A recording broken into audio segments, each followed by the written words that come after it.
Good morning all of you. आज एक concept तुम लोग के साथ डिस्कस करने जा रहा हूँ, प्लीज़ ध्यान से सुनना।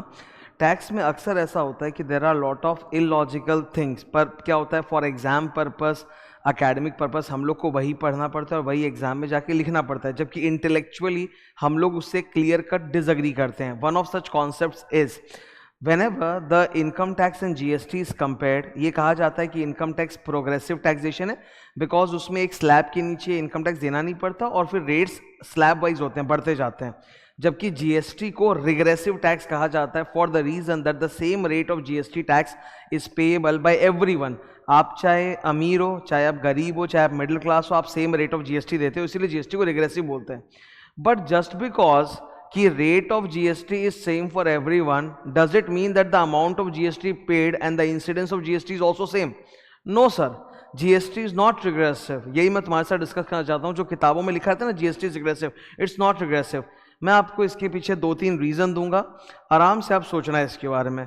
First of all let's make a comparison.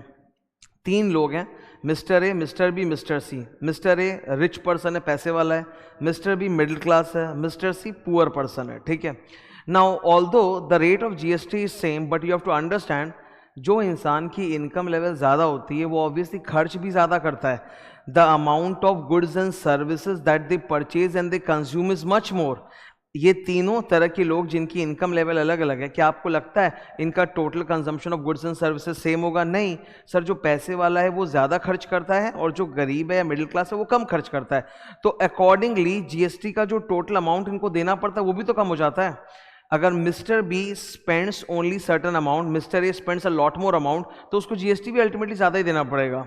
दूसरी बात और बताते हैं, जो मिडिल क्लास है और जो पुअर पर्सन है, मिस्टर बी मिस्टर सी, ये लोग जिस तरह के गुड्स एंड सर्विसेज कंज्यूम करते हैं उसमें से बहुत सारे गुड्स एंड सर्विसेज को सरकार ने जीएसटी से एग्जेम्प्ट कर रखा है, वो जीएसटी के दायरे के बाहर है, तो उन पे जीएसटी का इंसिडेंस नहीं पड़ता है। ये भी हमें सोचने वाली बात है। तो ऐसा जो एक स्टेटमेंट हम लोग बस पढ़ लेते हैं कंपेयर करने के लिए, income tax is progressive, GST is regressive, ऐसा नहीं है।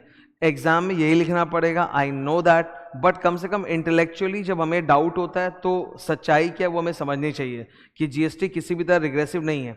जो व्यक्ति ज़्यादा कमाता है ही और she ends up paying more GST because their consumption of goods and services is much more, plus वो लोग जिस तरह की कमोडिटी कंज्यूम करते हैं उस पर हायर रेट ऑफ जीएसटी लगता है और वो एग्जेम्प्टेड कैटेगरी भी नहीं होती है। तो ये है पूरा डिस्कशन तुम लोग के साथ। Thank you.